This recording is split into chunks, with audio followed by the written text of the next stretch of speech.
Here we go, baby. Aswand Cruickshank, your one and only Move Swiftly speaker, checking in for a daily Move Swiftly thought, giving you a perspective on teamwork that you will not get anywhere else. What a time! What a time of year. Just this past weekend, like I was telling you guys yesterday, beautiful weekend of football, great weekend of some major high school football, and this is official start. Actually college football did start this past weekend, but the major games are coming up this Labor Day weekend. That's when football really starts to get going. It really starts to kick off, and the adrenaline starts pumping, and that itch is just scratched that I have every year around this time of year. You always get that itch. All right, so let me recap. Because of that, I'm going to recap a little bit about this weekend and what I saw, the games that I watched in full. All right, the two games that I watched that I made it a point to be available for was the St. Thomas Aquinas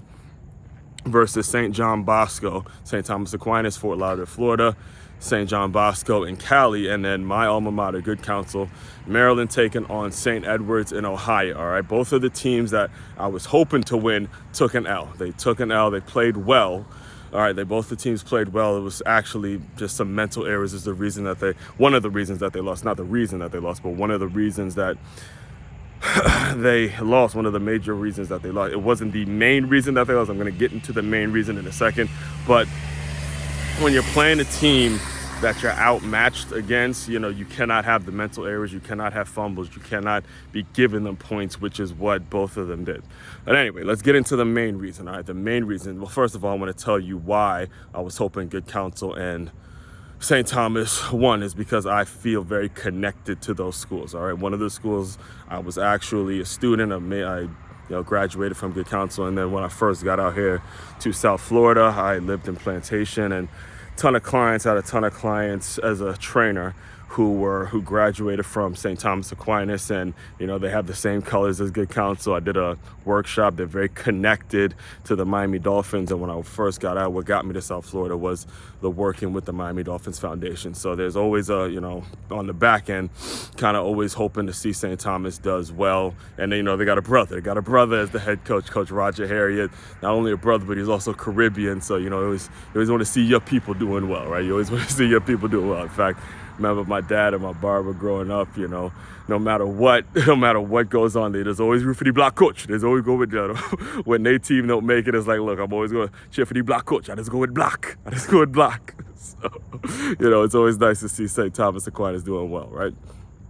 Let's get into why they lost. All right, let's get into why they lost, because what's beautiful about this game, what's great about this game is it's always right. It's always pure. The team that's supposed to win is always going to win. And the reason St. John Bosco and St. Edwards were able to win this weekend, we came out victorious this weekend, is because they had 5 grown-ass men on that offensive line, all right? 5 grown-ass men in both the games. I remember actually watching both the games, and there was a graphic put up that St. John Bosco has their offensive line was the size of several NFL offensive linemen, and then we had the St. Edwards had 2 guys committed to Ohio State and then 1 committed to Michigan on the same offensive line. Right? There's only 5 offensive linemen. There's 3 out of the 5 are committed to Big Ten schools, the main 2 Big Ten schools, right? So understand the reason, again, as far as the skill positions, it was very evenly matched. As far as, the coaching, both of the coaching staffs were very well put together for the most part. They had a decent game plan. There was no coach that was better than the next coach, and there were no real skill players that were better than the other skill players. The difference in both the games, the reason that over time, St. John Bosco and St. Edwards were able to grind out those victories is because of those 5 grown-ass men up front. It was a point where we couldn't stop the run. We couldn't stop the run. The run could not be stopped. And once you get to that fourth quarter and just grinding away, eventually they were able to seal the game at the end, all right? Now, as we translate that into your business, as we translate that into your life, how important is it now? Because the thing about the offensive linemen in the whole Move Swiftly framework, they're described that they are the equivalent to your front team workers. They're equivalent to the front team workers.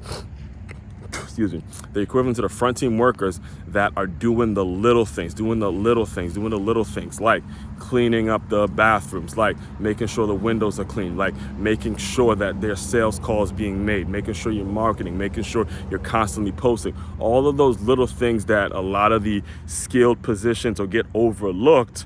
These are the people in your business that's going to give you an opportunity every single day to win, because of the grind out nature of it. All right. That's this game. And that's how this game, I say it all the time, the game teaches life. So when you watch these games, as football is now starting to get going and we're in the full swing of things now, understand that the team that's going to win it all, there's two things that you need. You're going to need a solid backup, right? A solid second team. The team that has the best backup is usually the one that gets it done.